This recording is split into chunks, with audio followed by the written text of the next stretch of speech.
Assalamualaikum warahmatullahi wabarakatuh. Jadi, kemarin kita sudah mempelajari mengenai konsep statistika.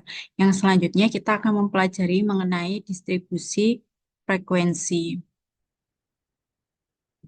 Jadi, distribusi frekuensi ini adalah pengelompokan data ke dalam beberapa kategori yang menunjukkan banyaknya data dalam setiap kategori. Atau distribusi frekuensi juga bisa didefinisikan sebagai susunan data menurut kelas-kelas interval tertentu atau menurut kategori tertentu dalam sebuah daftar yang dihubungkan dengan masing-masing frekuensinya sehingga memberikan keterangan atau gambaran sederhana dan sistematis dari kumpulan suatu data. Kemudian tujuannya agar data menjadi lebih informatif dan mudah dipahami. Kemudian langkah-langkah untuk membuat distribusi frekuensi secara garis besar itu ada tiga, meskipun nanti langkah-langkahnya akan lebih dari tiga.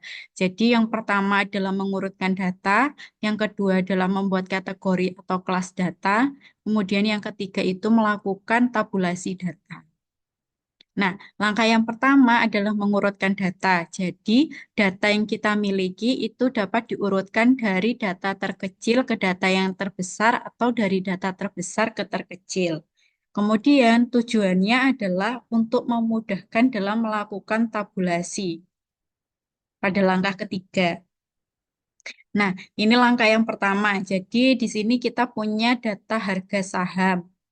Terdapat 20 data saham di sini.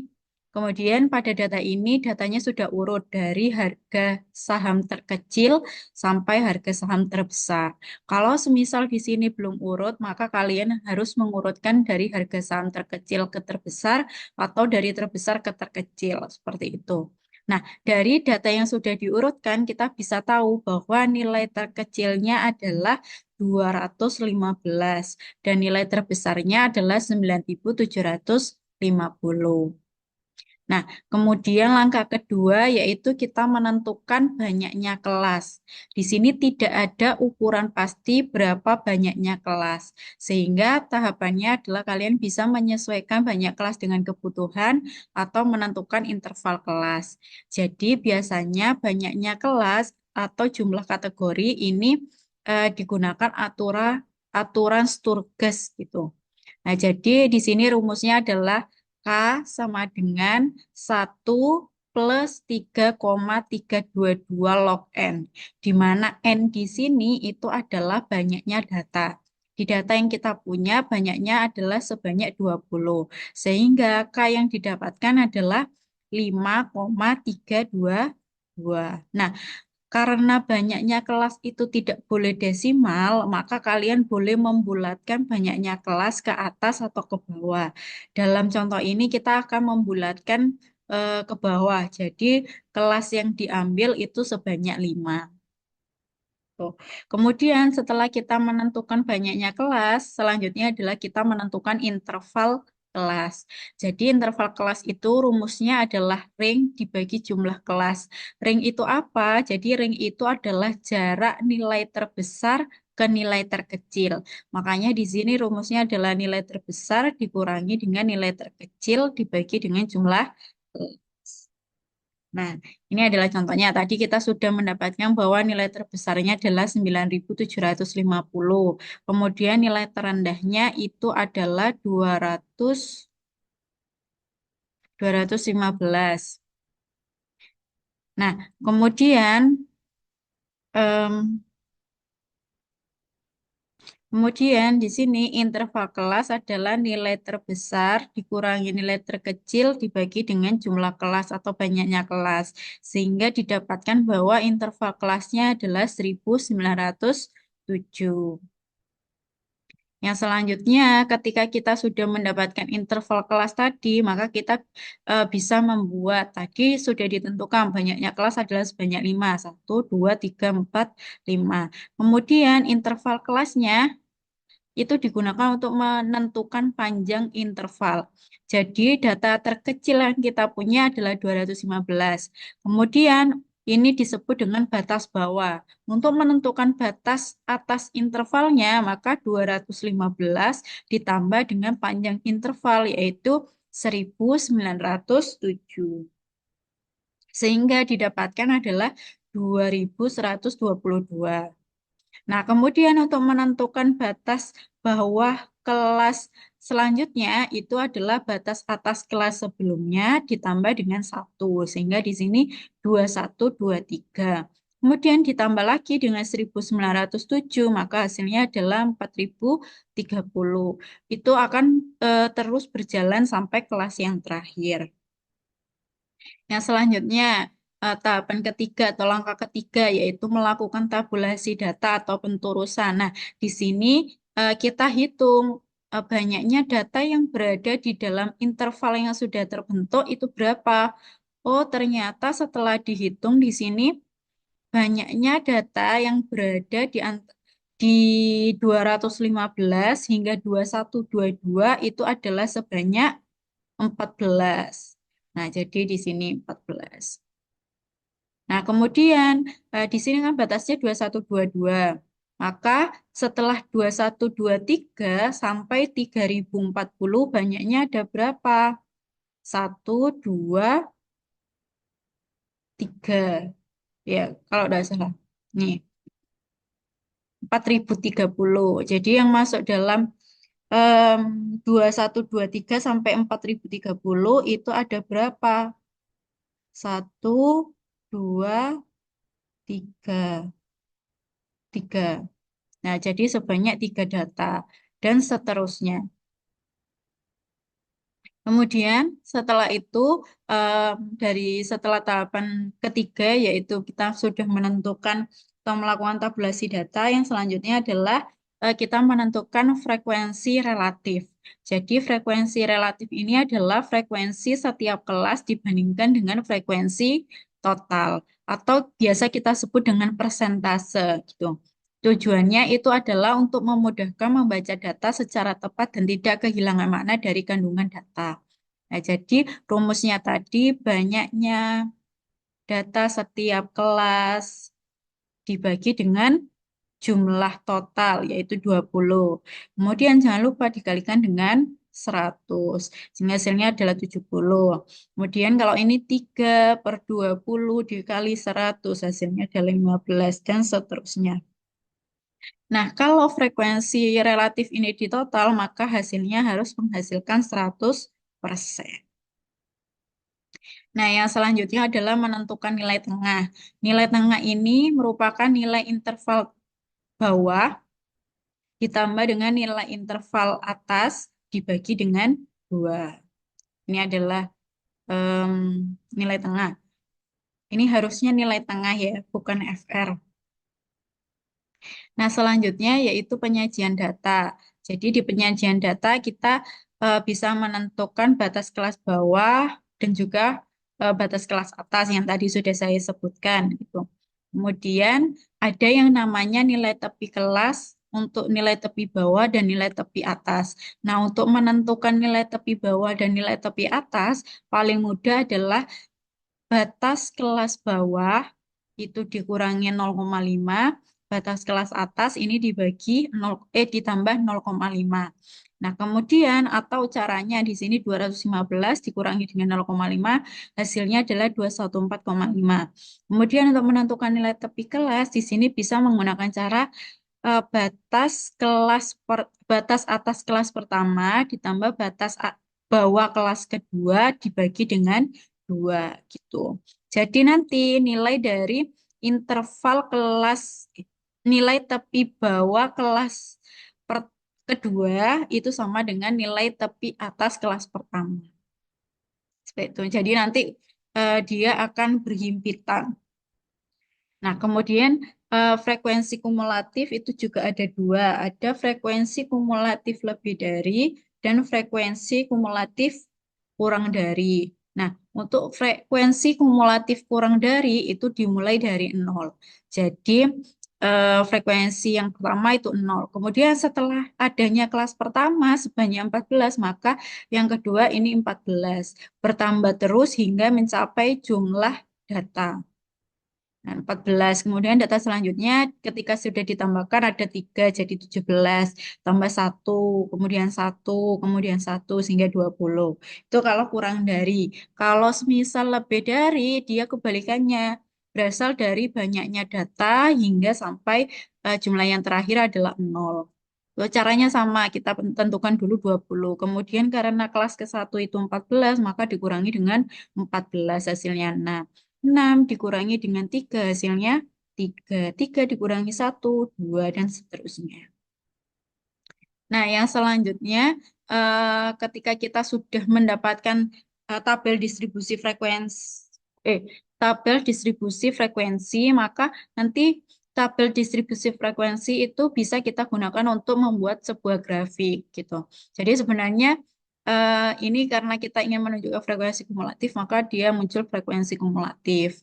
Kemudian kalau misal nanti tabel distribusi frekuensi itu adalah keseluruhan yang sudah kita cari tadi dari kelas, kemudian interval, kemudian nilai tepi bawah, nilai tepi atas, kemudian nilai tengah, kemudian ada frekuensi relatif, dan frekuensi kumulatif. Nah, masing-masing dari itu kita bisa gunakan untuk membuat sebuah penyajian data atau grafik gitu. Nah, grafik ini dapat digunakan sebagai laporan atau dapat digunakan untuk mempermudah karena bentuknya ditampilkan dalam bentuk visual. Nah ini, jadi dari data yang kita punya di sini kita bisa menggunakan nilai tepi kelas dan juga kita bisa menggunakan frekuensi untuk membuat histogram. Jadi tadi nilai tepi kelas 214,5, 2122,5, 4030,5 dan seterusnya. Nah, tadi yang berada di antara rentang kelas pertama ada berapa? Yaitu ada 14 data. Kemudian yang kedua ada berapa? Ada 3 data. Nah, jadilah sebuah histogram. Kemarin yang membedakan histogram dengan yang membedakan diagram batang itu terletak pada himpitan ya. Jadi kalau misal datanya itu angka yang di bawah, maka kita bisa membuat histogram. Tetapi kalau misal yang di bawah ini adalah sebuah kelas, maka kita bisa menggunakan diagram batang.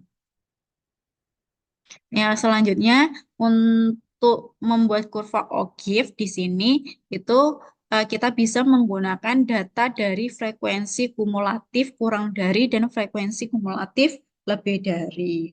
Nah, ini.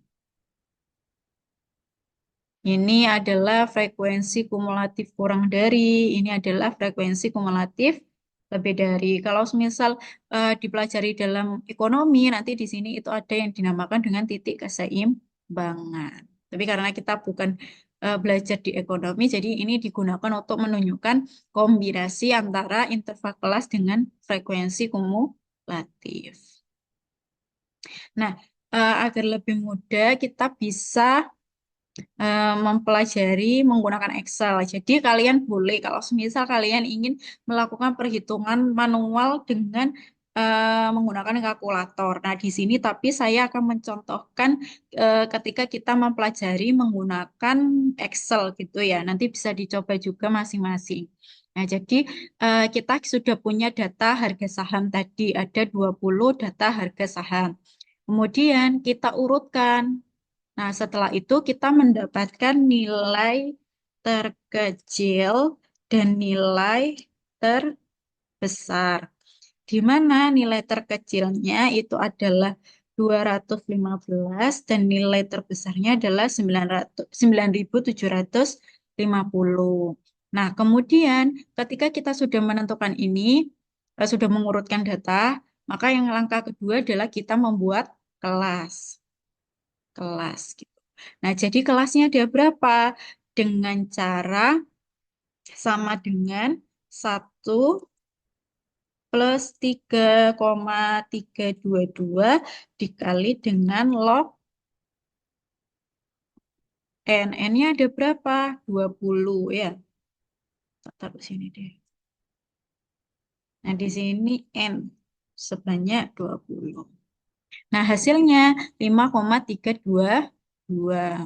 Nah, kemudian kita bulatkan bahwa banyaknya kelasnya adalah 5. Yang selanjutnya, ketika kita sudah menentukan banyaknya kelas sebanyak 5, maka kita bisa menentukan interval kelas atau I. Rumusnya tadi apa?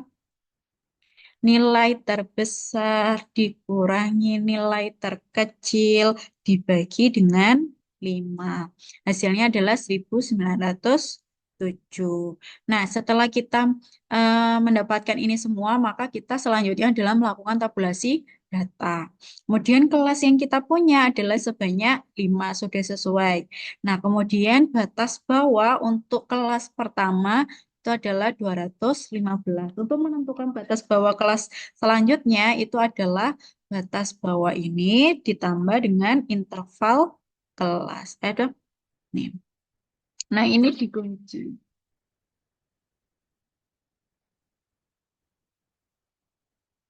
Nah, yang selanjutnya ini bisa ditambahkan dengan 1. Setelah itu bisa ditarik dan kita bisa mendapatkan hasilnya.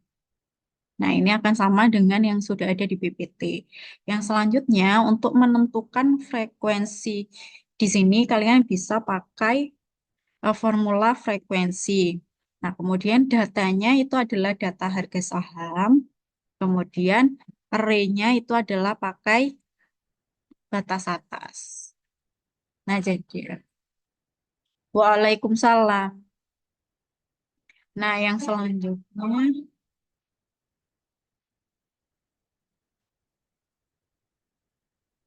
tidak tahu.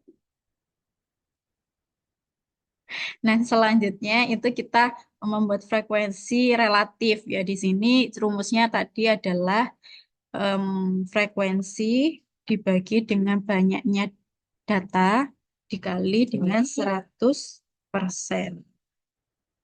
Nah, ini. Kalau misal kalian ingin menampilkan, ini lupa belum dikunci, kalau ingin menampilkan menggunakan persentase, kalian bisa klik yang ada di sini.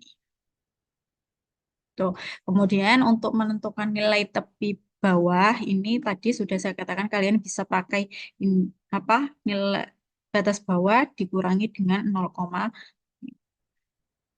dan batas atas ditambah dengan 0,5. Iya, Pak. Nah, kemudian untuk frekuensi kumulatif lebih dari dia dimulai dari 0 dan frekuensi kumulatif lebih dari dimulai dari 20. Kemudian ini ditambah dengan frekuensi. Kemudian kalau yang ini kebalikannya dikurangi dengan frekuensi. Nah, untuk nilai tengah itu didapatkan dari batas bawah ditambah batas atas dibagi 2. Nah, yang selanjutnya itu ketika kita sudah mendapatkan ini, maka kita bisa membuat grafik. Jadi di sini di insert itu sudah ada beberapa grafik. Kalau semisal kalian ingin membuat grafik lingkaran, itu kalian bisa tinggal klik ini, kemudian pakai grafik lingkaran, diagram lingkaran. Nah, ini menunjukkan kelas, ini menunjukkan persentase. Bagaimana cara mengeluarkan persentase itu kalian bisa add data label di sini. Ini bisa kalian ganti dengan persentase di sini. Nah, dia akan muncul sesuai dengan perhitungan. Atau semisal kalian pengen membuat kurva O'Keeffe, kan kita pakai kumulatif kurang dari dan lebih dari, itu maka kita bisa pakai yang garis, diagram garis. Ini adalah kurva O'Keeffe. Nah, gini. Ini itu yang oranye. Ini bisa diganti. Select data. Ini seriesnya, seri 1. Ini bisa diedit. Dia itu adalah kurang dari. Kalau yang ini itu salah. Oke. Dan yang ini tuh lebih dari itu. Nih. Kemudian kalau misal kalian ingin membuat histogram itu juga bisa. Kalian bisa langsung saja pakai frekuensi, kemudian kalian ke di histogram. Nah ini kan hasilnya belum sesuai. Nah, bagaimana caranya agar sesuai? Kalian bisa klik yang ada di sini, kemudian nih kita bisa menentukan bahwa tadi banyaknya kelas adalah 5. Nah ini.